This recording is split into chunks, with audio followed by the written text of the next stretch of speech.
રાજ્યના એસટી નિગમના કર્મચારીઓ માટે એક મહત્વના સમાચાર સામે આવ્યા છે। રાજ્ય સરકારે એસટી નિગમના કર્મચારીઓના મોંઘવારી ભથ્થામાં 4% વધારો કરવામાં આવ્યો છે।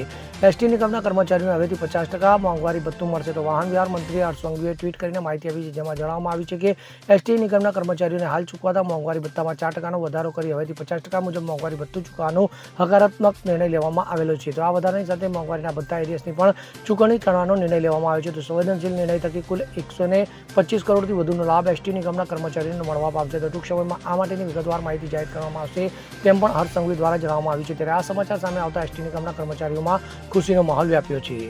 Bureau report CN24 news.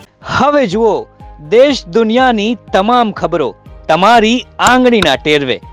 ઉઠાવો મોબાઈલ અને ગૂગલ પ્લે સ્ટોર પરથી ડાઉનલોડ કરો અમારી CN24 ન્યૂઝ મોબાઈલ એપ।